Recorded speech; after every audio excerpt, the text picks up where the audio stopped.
नमस्कार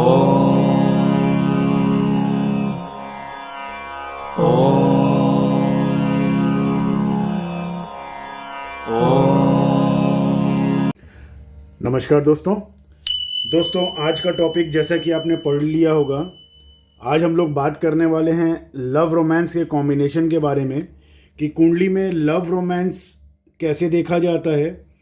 और वो लव रोमांस जो है, पहली बात तो वो होगा कि नहीं होगा, वो लड़के की कुंडली में या फिर लड़की की कुंडली में वो रोमांस होगा कि नहीं, आपके लाइफ में ऐसा कोई व्यक्ति आएगा कि आएगी कि नहीं, वो चेक किया जाता है। कुंडली के पर्टिकुलर कुछ हाउसेस होते हैं, मैं अभी बताने वाला हूँ, उससे पता चलता है कि क्या कोई आपको अप्रोच करेगा या करेगी, वो भी इम्पोर्टेंट है। होता क्या है कि आपने बहुत बार देखा होगा कि आपके कोई मित्र या कोई ऐसी कोई सहेली होगी जो कि देखने में बहुत खूबसूरत नहीं है, लेकिन फिर भी दो दो तीन तीन रोमांस हैं, मतलब तीन तीन अफेयर हैं, उनके दो दो अफेयर हैं। तो आखिर में ऐसा क्या है कि वो सुंदर भी नहीं है, आकर्षक भी नहीं है, और फिर भी उनको लड़के या लड़कियां अप्रोच कर रहे हैं। तो ऐसा क्या है उनकी कुंडली में, आइए मैं वो बताता हूँ आपको कि कुंडली में अगर ये योग ऐसे आपकी कुंडली में हैं तो आपकी खूबसूरती से मतलब नहीं होता। कुंडली में कॉम्बिनेशन ऐसे होते हैं जो आपके सामने वाले पार्टनर को अट्रैक्ट करते हैं, क्योंकि आखिरी में दोस्तों हम सब ग्रहों की ही कठपुतलियां हैं। जैसा मैं हमेशा कहता हूं कि we all are puppets of planets, तो हम सब ग्रहों की कठपुतलियां हैं। तो अगर कुंडली में लव रोमांस का प्लैनेट पावरफुल है तो अपने आप आपको जब वो ट्रांजिट आएगा, वो महादशा आएगी, वो अंतरदशा आएगी, तो अपने आप आपको कोई ना कोई अप्रोच करेगा। वो किसी भी माध्यम से हो सकता है, किसी स्कूल कॉलेज में, किसी कोचिंग में, या किसी आप सोशल मीडिया के किसी प्लेटफॉर्म पे आप काम कर रहे हैं, उस पर किसी से बात हो जाए। तो कुंडली में वो कॉम्बिनेशन होना इम्पॉर्टेंट है। और आगे बढ़ने से पहले एक बात अवश्य बोलूँगा कि बहुत बार आप बहुत खूबसूरत भी होते हो, फिर भी आपकी लाइफ में कोई रोमांस का सीन होता ही नहीं है। दोस्तों ये भी होता है कि कोई काला बहुत रंग जो है सावले रंग का या बहुत काले रंग का, या कोई मतलब देखने में खूबसूरत ना भी हो, वो लड़का हो या लड़की, फिर भी उसके पास बॉयफ्रेंड गर्लफ्रेंड होते हैं। और एक बहुत खूबसूरत है, बहुत आकर्षक लड़का है या बहुत आकर्षक लड़की है, फिर भी उसका कोई बॉयफ्रेंड नहीं है या कोई गर्लफ्रेंड नहीं है। वो कुंडली से कैसे देखते हैं, आइए वो दिखाता हूँ। ये सेशन बहुत महत्वपूर्ण है, इसको ध्यानपूर्वक पूरा देखिएगा और एक एक बारीक बारीक पॉइंट को समझिएगा। दोस्तों अपने बिजी शेड्यूल से ये जानकारी आप यंगस्टर्स के लिए लेके आया हूँ। ये कोई गोल मोल बातें नहीं, एग्जैक्ट होता क्या है वो एकदम क्लियर पता चलेगा, और ये बारीकी से देखिए। और उसके बाद यहाँ एक पॉइंट मैं बताने वाला हूँ कि जिनकी लाइफ में लव रोमांस का सीन बना है, मतलब कि कोई आपके जीवन में आया था या आई थी, लेकिन वो आपको छोड़ के चली गई है या छोड़ के चला गया है, तो उसके लिए क्या उपाय हैं, क्या रत्न हैं, कौन से मंत्र करने चाहिए, वो सारी चीज़ें बताऊंगा। दोस्तों अभी तक अगर सब्सक्राइब नहीं किया तो सब्सक्राइब करिए। दोस्तों शुरू करते हैं सेशन। देखिए कुंडली में सबसे इंपॉर्टेंट होता है, जैसा आप ये कुंडली चार्ट देख रहे हैं, कुंडली में सबसे इंपॉर्टेंट होता है ये 5th हाउस, इसको पंचम भाव कहते हैं। यहाँ आप नंबर 7 देख रहे हैं। कुंडली में, आपकी कुंडली में कोई भी हो सकती है, आपकी कुंडली में कोई लगन कुछ और हो सकता है, यहाँ नंबर 2 हो सकता है, 3 हो सकता है, 4 हो सकता है, 5 हो सकता है, कुछ भी हो सकता है। ये लगन के हिसाब से वो डिपेंड करता है कि आपका लगन क्या है, उसके हिसाब से डिपेंड करता है। एनीवे इसको कुंडली में 5th हाउस कहते हैं, पंचम भाव। पंचम भाव जो होता है इसमें ये पॉइंट देखिए, ठीक है। ये जैसे ये पॉइंट, जैसे यहाँ 26 लिखे हुए हैं, तो ये नंबर 7 है, इसका मतलब शुक्र है इसका स्वामी, इसको 26 पॉइंट मिल रहे हैं, ये पावरफुल है। और इसकी दूसरी राशि, शुक्र की दूसरी राशि देखिए, शुक्र की दूसरी राशि वृषभ है, टॉरस नंबर 2, उसको 23 पॉइंट मिल रहे हैं, तो इसका मतलब ये ज़्यादा पावरफुल हुई, तो ये रोमांस का हाउस ज़्यादा पावरफुल है। अगर ये 26 पॉइंट यहाँ होते और 23 पॉइंट यहाँ होते तो ये रोमांस का प्लैनेट नहीं पावरफुल होता, तब ये कमज़ोर होता। ठीक है, यही अभी तक किसी भी सोशल मीडिया पे, किसी यूट्यूब पे आज तक किसी ज्योतिष ने आपको नहीं बताया, क्योंकि उनको खुद को ही नहीं पता है। ठीक है, अब यहां पर ये जो 5th हाउस होता है, इसका प्लैनेट देखिए कि वो कहां पर बैठा हुआ है कुंडली में। जब भी ये पंचम भाव, इसका और इसका, ये इसको स्पाउस हाउस कहते हैं। आपके जीवन में जो आपकी जीवन संगनी, आपकी जो लव पार्टनर फीमेल होगी, या फिर आप लड़की हैं तो आपके जीवन में जो आपका पति होगा या आपका जो बॉयफ्रेंड होगा, वो यहाँ से देखा जाता है। रोमांस का घर ये है, बॉयफ्रेंड और पार्टनर का घर ये है, क्योंकि हम जिस पार्टनर के साथ रहते हैं उसके साथ सेक्सुअल इंटरकोर्स भी करते हैं। तो वो सेक्सुअल इंटरकोर्स आप साथी से करेंगे, तो सेक्सुअल इंटरकोर्स का घर ये है।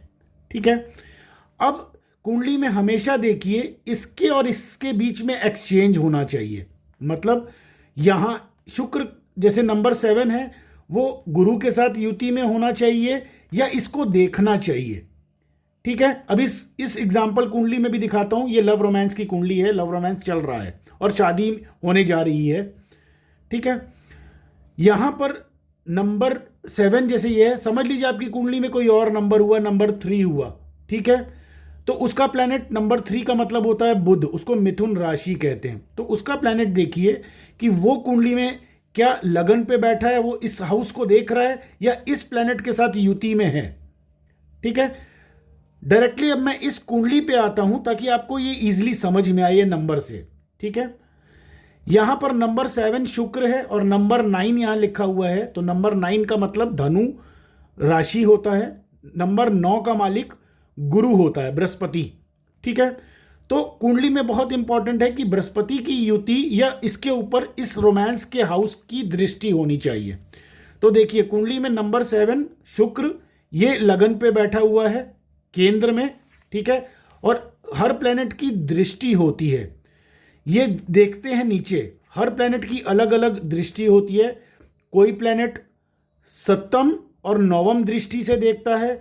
बृहस्पति जैसा ग्रह जो है वो 5वीं, 7वीं और 9वीं दृष्टि से देखता है। तो यहाँ पर क्योंकि हम लोग केवल रोमांस की बात कर रहे हैं आज, तो हम लोग रोमांस के प्लैनेट को देखेंगे कि नंबर 7 एक तो पॉइंट में ज़्यादा है, इसको सर्वष्टक वर्ग पॉइंट टेक्निक कहते हैं। ये दोस्तों हर ज्योतिष को नहीं पता है, मेरे यहाँ ये चार्ट बनती है इसीलिए एक्यूरेसी गारंटी होती है। मेरी आप कोई भी स्लाइड उठा के पढ़ेंगे तो मैं लिखता हूँ take my predictions in recording. तो वो रिकॉर्डिंग की, जब मैं ये कहता हूँ take my predictions in recording, तो उसका मतलब मैं कॉन्फिडेंट हूँ। तो जो टेक्निक्स मैं यूज़ करता हूँ वो अमूमन देश के 99% ज्योतिष नहीं जानते, नहीं जानकारी रखते, उन्होंने उतनी एडवांस रिसर्च ही नहीं कर रखी है। टॉपिक पे वापस आता हूं दोस्तों। कुंडली में ये शुक्र प्लैनेट लगन पे बैठा है और इसकी 7वीं दृष्टि स्पाउस हाउस पे पड़ रही है। ठीक है, तो हुआ क्या कि जैसे ही शुक्र अंतरदशा में आएगा या इसकी महादशा होगी तो डेफिनेटली आपको लव रोमांस अपने आप आपको साथी मिल जाएगा। वो किसी कोचिंग में हो, वो किसी स्कूल में हो, वो किसी कॉलेज में हो, वो किसी रेस्टोरेंट में बैठे आप हों, कहीं पिक्चर देखने जा रहे हों, या कहीं भी सोशल मीडिया पे आप कहीं चैट कर रहे हैं और उस पर से फेसबुक रिक्वेस्ट आ गई और फिर आपका लव डेटिंग शुरू हो गई। तो ये प्लैनेट आकर्षित करते हैं, इनमें मैग्नेट जैसी क्वालिटी होती है कि एक दूसरे को आकर्षित करते हैं। जैसे ये मैग्नेट है, ठीक है, बस ऐसे ही ये होता है, ये अपनी तरफ आकर्षित करते हैं इस तरीके से। ये मैग्नेट यहाँ है, अगर ये प्लैनेट पॉइंट में पावरफुल है और ये प्लैनेट यहाँ पर दृष्टि दे रहा है जैसे ये शुक्र, तो अपने आप आपको अपना साथी ऐसे मिल जाएगा और आपके साथ वो जोड़ जुड़ जाएगा। इसको हम लोग कहते हैं परमात्मा ने, भगवान ने जोड़ी बनाई है। तो जोड़ी दोस्तों ये प्लैनेट की वजह से होती है, जिसको आप भगवान कहते हैं, वो ग्रह सारा खेल खेलते हैं। इसीलिए मैं कहता हूँ we all are puppets of planet. चलिए इस जोड़ी को मैं उठा के अभी यहाँ रखता हूँ, अब आगे आपको समझाता हूँ, ये जोड़ी बरकरार रहे। अब दोस्तों दूसरी चीज, कुंडली में ये देखा जाता है कि महादशा कौन सी चल रही है। वो बहुत इंपॉर्टेंट होता है कि कुंडली में वो प्लैनेट आना चाहिए जिसकी महादशा और जिसकी अंतर्दशा में रोमांस हो। ठीक है। अब कुंडली में है क्या कि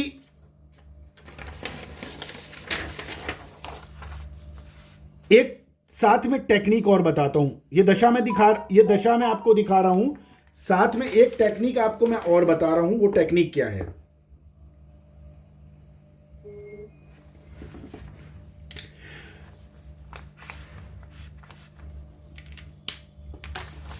कुंडली में, किसी की भी कुंडली में जब भी लगन के ऊपर बुध बैठा हुआ होता है, बुध प्लैनेट जो है, ज्योतिष में इसको यंग प्रिंस कहते हैं, युवा।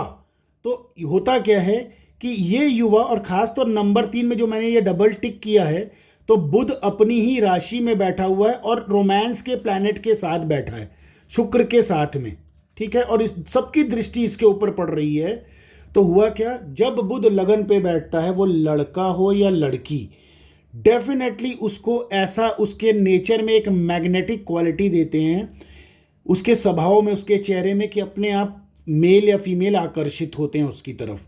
तो ये डेफिनेटली कम उम्र में, मतलब 22-23 उम्र के अंदर अंदर ही लव रोमांस अवश्य अवश्य अवश्य होता है, और थोड़ी सी बदनामी भी झेलनी पड़ती है अगर ऐसे राहु के प्लैनेट उसको देखें तो। वो एक अलग विषय है। यहाँ पर बुध यंग प्रिंस है, तो बुध रोमांस के साथ के प्लैनेट में बैठ गया, तो इट मीन्स एक से ज़्यादा रोमांस करवाएगा। केवल एक रोमांस पे निर्भर नहीं होंगे, एक से ज़्यादा रोमांस होंगे, मल्टीपल रोमांसेस। अब यहाँ पर उसकी दशा, बुध की दशा में शुक्र की अंतर्दशा, ये 2016 जुलाई से 2019 मई तक चली। इस समय में इनके लव रोमांस बहुत तेज़ी से हुए, और यहाँ पर वो अब शादी की बात पे फाइनल होना शुरू हुआ है। तो ये लव रोमांस का कॉम्बिनेशन है। अब जानिए कि बहुत बार होता है कि आपका साथी, लव रोमांस तो हुआ, लेकिन अब आपका साथी, जो आपकी गर्लफ्रेंड है, वो आपको छोड़ के चली गई है। ठीक है। तो अब वो गर्लफ्रेंड छोड़ के क्यों चली गई है, उसके प्लैनेट्स, उसके मंत्र कौन से करने हैं, और उसका रत्न कौन सा धारण करना है कि जिससे वो प्यार वापस आ सके। अब कुंडली में देखिए, जब भी राहु जैसा प्लैनेट बैठा होता है, ये 5th हाउस जो है, ये रोमांस का घर होता है, जैसा मैंने पहले भी बताया। यहाँ पर राहु नेगेटिव नक्षत्र में अगर बैठा हुआ हो, राहु शुभ नक्षत्र में भी हो सकता है, लेकिन कुंडली में देखिए यहाँ पर स्वाति नक्षत्र में है। दोस्तों, अगर आपकी कुंडली में राहु जैसा प्लैनेट स्वाति, शीतभिषा, आद्रा, इन नक्षत्रों में अगर बैठा हुआ होगा और पंचम भाव या सप्तम भाव को दूषित करेगा, मतलब यहाँ पर बैठ गया और इन नक्षत्रों में भी हुआ, तो ये कंफर्म है कि लव में डिटैचमेंट होगा। पति पत्नी के बीच में, मतलब लव रोमांस में, शादी से पहले जो लव रोमांस होता है उसमें सेपरेशन कराता है। आपकी जो गर्लफ्रेंड है वो आपको छोड़ के चली जाए, इस तरह के योग कुंडली में बनते हैं जब राहु यहाँ पर बैठा हो या केतु यहाँ पर बैठा हो। ये भी इम्पॉर्टेंट है। अगर केतु यहाँ पर बैठ गया तो आपकी गर्लफ्रेंड आपको छोड़ के चली जाती है, वो टिकती नहीं है, रुकती नहीं है। फिर उसके लिए आप उपाय क्या करें? बहुत ज़रूरी है कि भाई उपाय क्या करें, ऐसा रत्न क्या पहने। दोस्तों, अब मैं आपको वो रत्न बताने वाला हूँ। कुंडली में ये रत्न आते हैं। ठीक है। इस प्लैनेट को डिक्रीज करने के लिए, इस नेगेटिव प्लैनेट को डिक्रीज करने के लिए ये रत्न मेरे पास रेगुलर ऑनलाइन ऑर्डर्स आते हैं, दुनिया भर के फ़ोन आते हैं, तो मैं तैयार करवा के ही रखता हूँ। केवल मंत्र कराता हूँ, जिसकी कुंडली के इस तरह के कॉम्बिनेशन है, उसका नाम अक्षर और नाम चाहिए होता है मुझे, उसकी मंत्र पूजा होती है। 40 दिन की अगरबत्ती देता हूँ, वो आप पहनने की विधि बताऊँगा, 40 दिन की अगरबत्ती साथ में भेजूँगा, किस उंगली में पहनना है वो बताऊँगा, और वो कुंडली की, इस प्लैनेट की डिग्री, इसके नक्षत्र और आपकी चल रही महादशा अंतर्दशा पे निर्भर करता है कि ये डिटैचमेंट है तो ये लव वापस आएगी कि नहीं आएगी, या आएगा कि नहीं आएगा। ये दोनों चीज़ें इंपॉर्टेंट होती है कि आपका प्यार वापस आएगा कि नहीं आएगा। यहाँ पर कुंडली में उसके हिसाब से अगर केतु यहाँ पर बैठा होता है तो उसके लिए फिर ये अलग रत्न है, फिर ये रत्न नहीं चलता, उसके लिए फिर ये रत्न चलता है।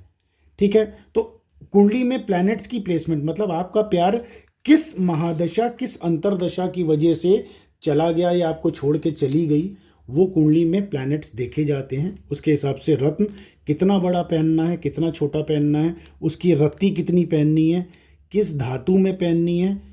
ये गोल्ड नहीं है, ये ब्रॉन्ज है, तो वो धातु मैं सेलेक्ट करता हूँ कि कॉपर में पहनना है, कि चांदी में पहनना है, कि ब्रॉन्ज में पहनना है। वो फिर मैं सजेशन देता हूँ आपको किस में पहनना है। यहाँ पर वो मेटल देखा जाता है और साथ में वो करके फिर 40 दिन आपको उसके मंत्र करने होते हैं, तो आपका वो प्रेम वापस आता है।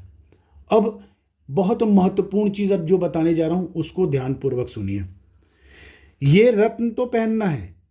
अब आपकी कुंडली में हो सकता है यहाँ नंबर 7 ना हो भाई। यहाँ पर मैं जो मंत्र आपको कौन से करने हैं कि जैसे यहाँ पर नंबर 7 है तो यहाँ पर शुक्र इसका लॉर्ड है, इसका स्वामी है, तो यहाँ पर मैं अगर मंत्र दूंगा तो आपको शुक्र के मंत्र दूंगा। और यहाँ पर स्पाउस लॉर्ड जो जीवन साथी है, जो आपकी लव लाइफ की जो गर्लफ्रेंड है, बृहस्पति यहाँ पर है, तो उसका मैं मंत्र दूंगा और साथ में ये रत्न धारण कराऊंगा, तो उससे वो वापस आएंगी।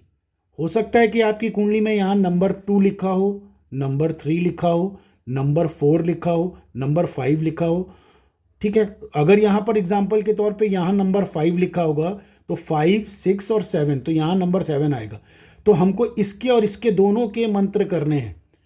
इसलिए हर कुंडली में अलग अलग प्लैनेट होता है, उसकी डिग्री अलग होती है, उसके मंत्र भी अलग अलग होते हैं, क्योंकि हर व्यक्ति दूसरे से अलग है। आप जैसा कोई दूसरा नहीं है ना, ठीक है, तो फिर मंत्र सेम कैसे होंगे। आप यूट्यूब और उस पर सर्च करेंगे तो एक ही लव बैक का आप लव बैक टाइप करेंगे, लव बैक मंत्र, तो एक ही मंत्र सबके लिए मिल जाएगा आपको ऑनलाइन। लेकिन दोस्तों वो गलत है। ठीक है, तो होता क्या है ना कि जैसे आप जो हैं, आप जैसा दूसरा व्यक्ति नहीं है ना, सब अलग है ना। चेहरा भगवान ने अलग दिया है, रंग रूप अलग दिया है, स्वभाव अलग दिया है, कद काठी अलग दी है। तो वैसे ही हर व्यक्ति के लिए अलग अलग मंत्र होता है, अलग अलग रत्न होता है, जैसा मैंने बताया कितने रत्ती का पहनना है वो। और मंत्र आपकी कुंडली में प्लैनेट कौन सा है वो मैं देख करके बताऊंगा, तब पता चलता है कि आपका वो लव पार्टनर वापस आएगा कि नहीं, आएगी कि नहीं, वो क्लियर पता चलता है। ठीक है दोस्तों, और मंत्र उसके हिसाब से मैं देता हूँ। दोस्तों ये बेसिक चीज़ें थी। अब शादी टिकेगी, जैसे समझ लीजिए आपकी ये चीज़ें जो है, लव लाइफ शुरू हो गई, अब वो शादी में बदलेगी कि नहीं, शादी में बदलने का क्या तरीका होता है।